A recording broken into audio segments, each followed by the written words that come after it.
Well, we've arrived in Victorville. Yes, shenanigans.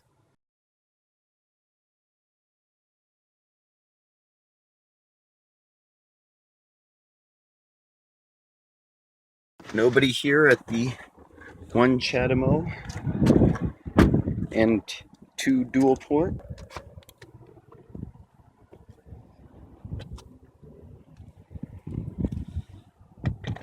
Start. I don't know if you can see this. And we're at 32%. All right, got here just in time to see the charge stop. We're at 67%, 21.64 kilowatt hours delivered in 30 minutes and 8 seconds. So I'm going to go ahead and reactivate. Oddly, if you do this by the app, you don't actually need to unplug. But if you do it in person or at the station, you actually need to unplug the charger, re-plug in, press start. It's a strange little thing. And I'm going to be charging up quite a bit on this charger, so we might actually need to be here past this 30-minute session. I really hope not. Okay, according to the vehicle, 80% will happen in about 13 minutes. It's not always accurate, but we'll see.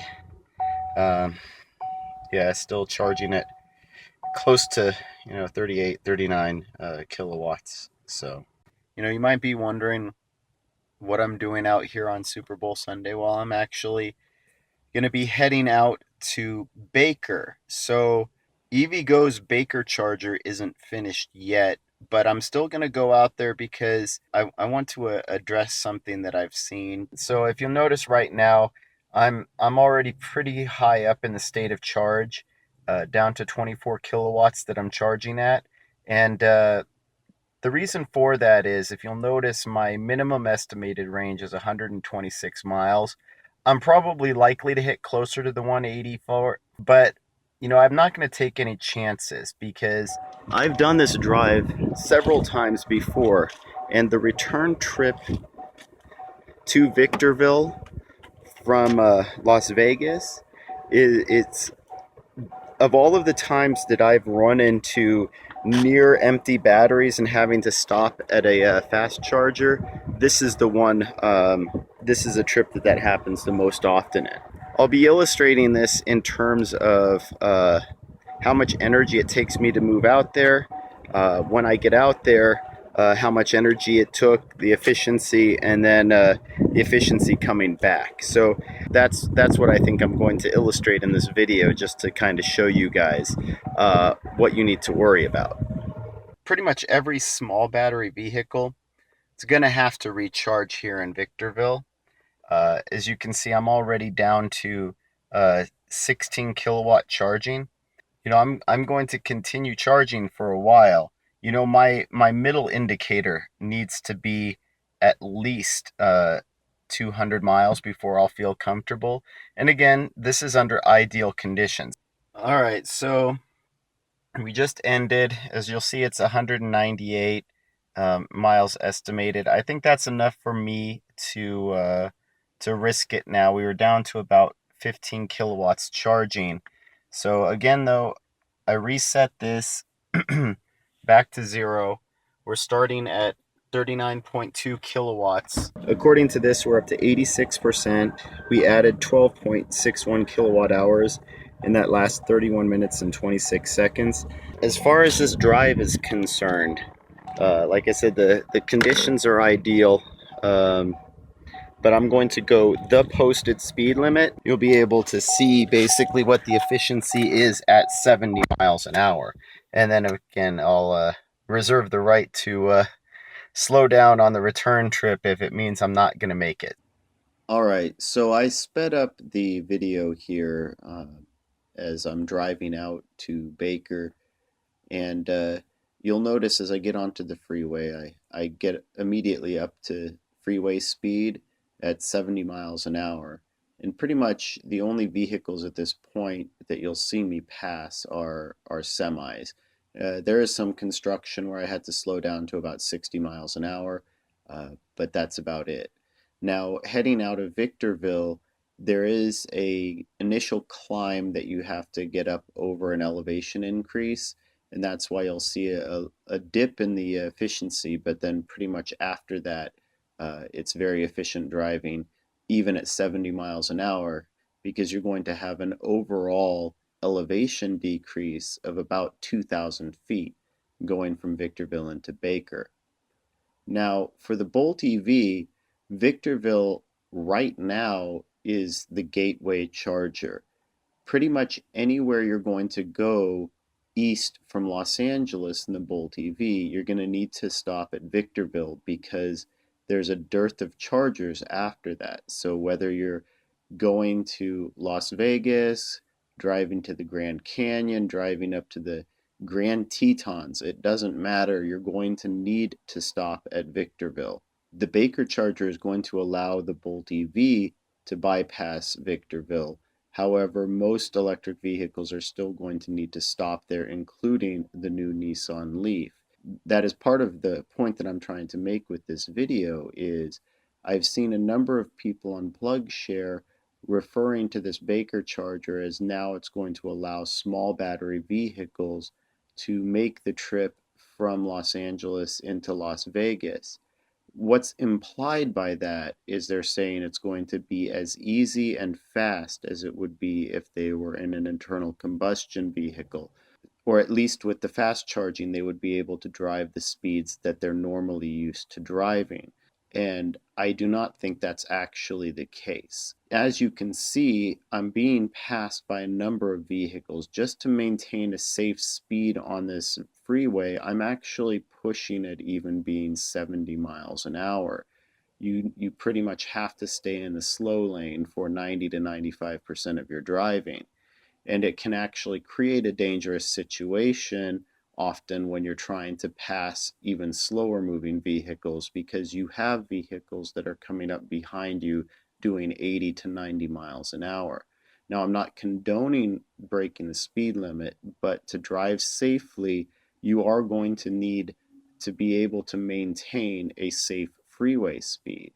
And I do not know that that's going to be possible for small battery vehicles even once the Baker charger is in place. Now, what you will end up needing to do is stopping at Barstow or possibly Yermo when those chargers do come online. But in the meantime, this is going to be a very difficult journey for any vehicle, in my opinion, that has less than about 200 miles of range. Even the new Tesla Model 3, the short range or the small battery version of it, is going to have difficulty making this trip unless they stop at several superchargers along the way. However, Tesla has superchargers at Barstow, Baker, and Prim, which give even a short range Tesla model the opportunity to make it to Las Vegas while maintaining the speed limit and maintaining speed of traffic. And as you can see, we're now pulling into Baker, California, and the average efficiency, even driving 70 miles an hour, is close to 4.4 miles per kilowatt hour, which is extremely efficient. And it shows you both the drop in elevation and the fact that we were driving in pretty much ideal conditions. Well, we made it, and as you can see, in nearly perfect driving conditions, it still took another uh, almost 23 kilowatt hours just to make it here. So I used pretty close to half of the amount of power that I added back when I was in Victorville. And this is despite averaging 4.4 miles per kilowatt hour. Now, I have to anticipate averaging a lot less than that heading back. So it's 100 miles back, which, my average range estimator says I'll have, 19 miles to spare. But I have to figure the min is going to be much closer to what I actually have. So really on the return trip, I'll probably have to drive a bit more conservatively. So it's Sunday right now, and it looks like nobody's really working. It's still fenced off. Uh, there's supposed to be solar panels up eventually. Now, I'll link to the plug share here uh, because someone added this on plug share, and I think they were under the impression that it would only have two CCS, two CHAdeMO, when in actuality I believe it's going to have either 4 or 6. I think last I heard it was going to be 4, but originally they were talking about 6.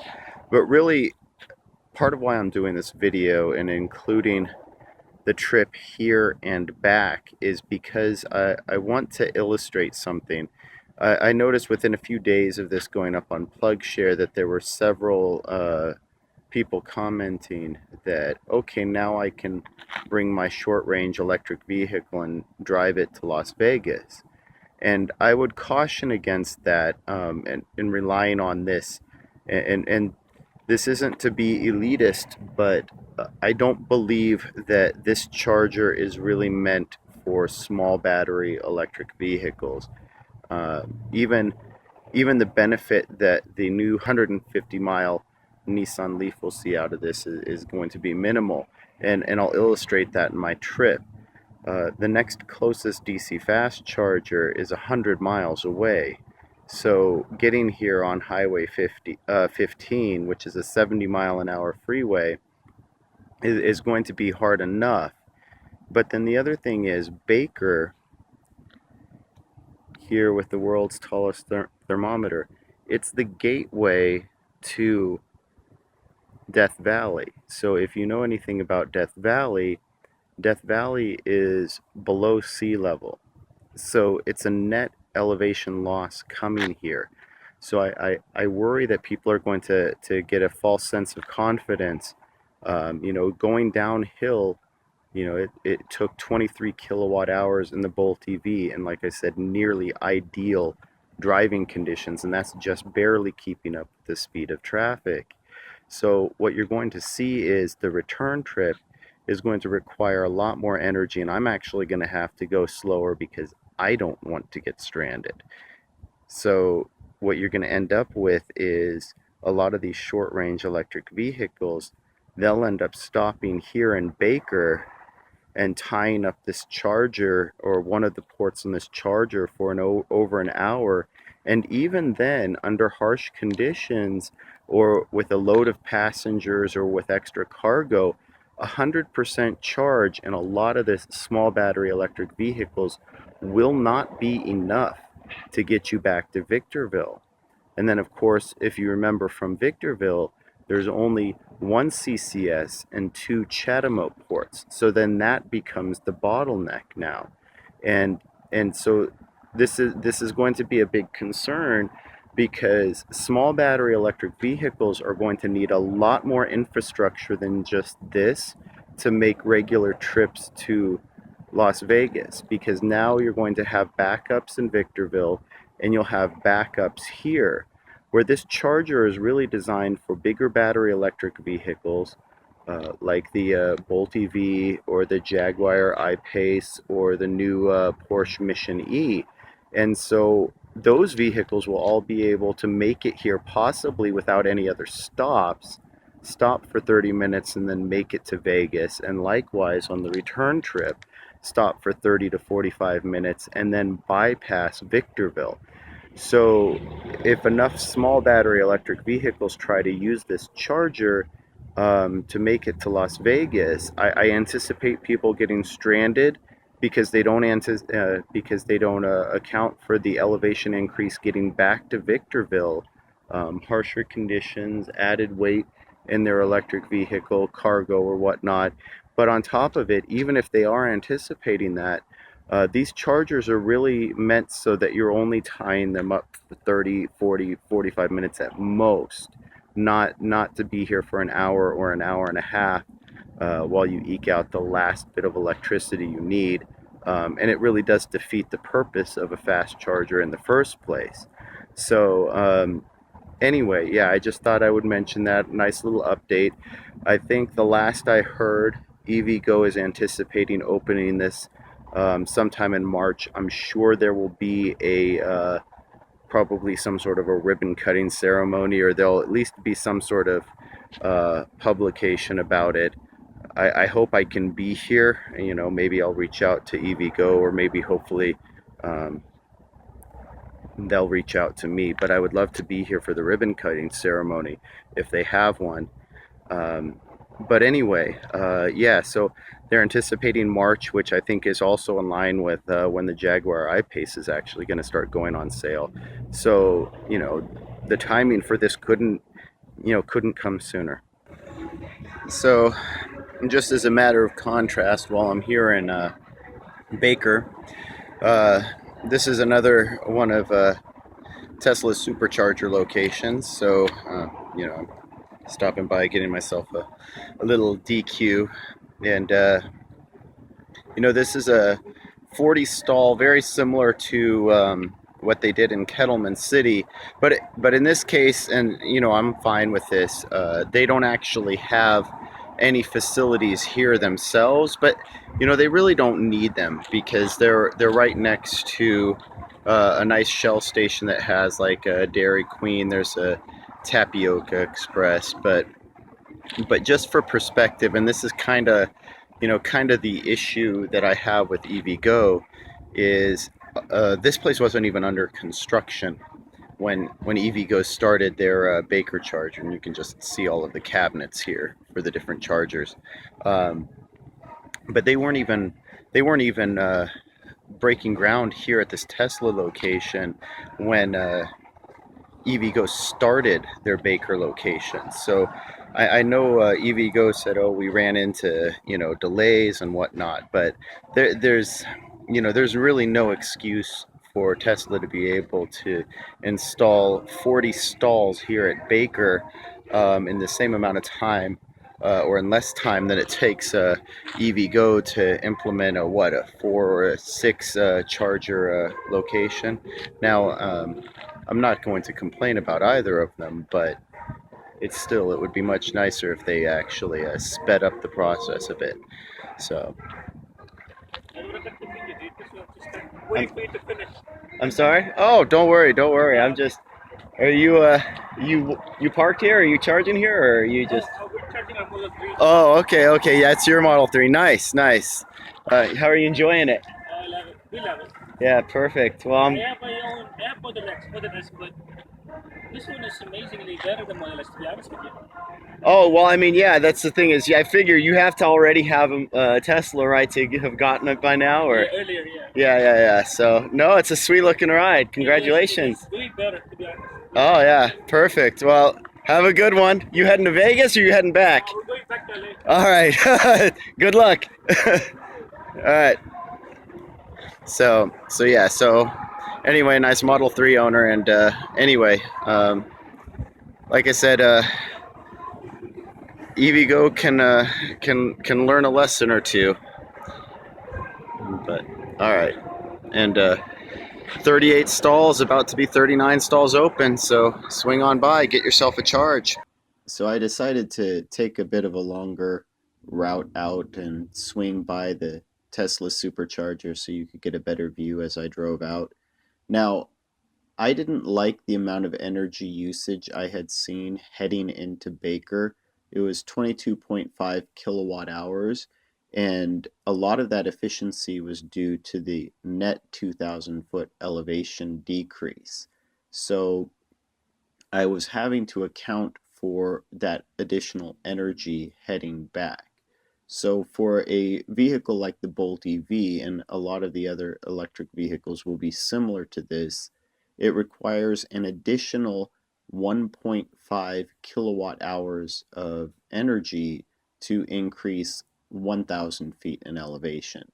So essentially, I knew I was going to use at least 3 kilowatt hours more heading back, and I was already past the halfway point on my battery. So rather than going the 70 miles an hour while exiting, I decided to stick to somewhere around 65 miles an hour. Now you noticed as long as I was behind a higher profile vehicle like a bus or whatnot, I would maintain a slightly higher speed, but I decided to slow down a little bit. Now, also, heading out of Baker, because it is in a basin, it's an elevation increase almost immediately leaving. You're basically climbing out of that. So the worst part of the trip really is in the first 10 to 20, maybe 25 miles out of Baker. And then after that, you've gotten most of the elevation increase out of the way. So your efficiency will pretty much stabilize from that point forward. Now, again, as we're heading back to Victorville, the thing to note is that Yermo and Barstow are a lot closer to Baker than Victorville. So when those other chargers do go in, I do foresee this being a much easier route for other smaller battery electric vehicles to complete. Now, going the other direction, it would still be ideal to have some fast chargers someplace like Prim, but Barstow and Yermo will both be valuable additions to the infrastructure. In addition, there's a major route heading out to Arizona that leaves through Barstow. So being able to charge up there makes a lot more sense if you're heading out to someplace like Sedona, the Grand Canyon, Flagstaff, or eventually we'll be able to make trips as far out as Albuquerque and beyond.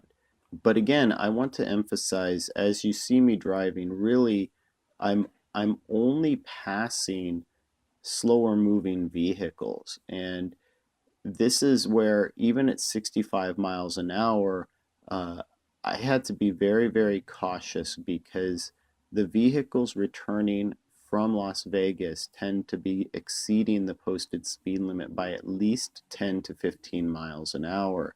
And in fact, it seems like to get a ticket, you have to be going at least 90.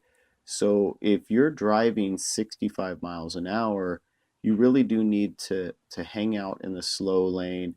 And the only way I think that's safe to do so is really sticking close to the semis and other larger vehicles that are slow.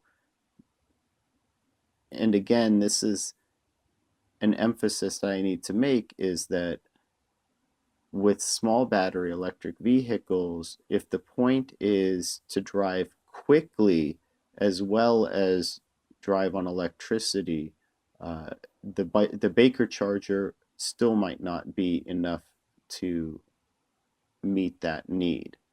As you can see, I'm dipping very deep into my battery reserves at this point. My low energy meters are going off, and I even hit reduced propulsion as I'm heading into Victorville. Now, heading back into Victorville, it seems like you're constantly going uphill, and that can be a very unnerving thing. So the other aspect of this is you're going to use a very broad spectrum of your battery's charge capacity, which also adds additional wear to the battery. And a lot of people don't like dipping so close to the bottom end of their battery that they have the low energy warning, because it can be quite unnerving. At this point, I just had a couple of miles left, so I was fine moving into the rightmost lane and slowing down. I knew that I was approaching the exit, and from there it was just a low speed drive into the charger. All right, well, we made it back to Victorville. It took about 26 kilowatt hours to do that. Notice we're at min now. So I'm gonna go ahead and plug in. Luckily, there's no one here.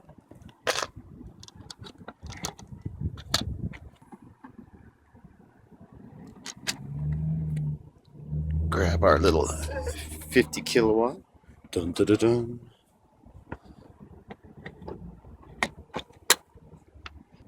Now with the sun not out, we can actually see what we're doing.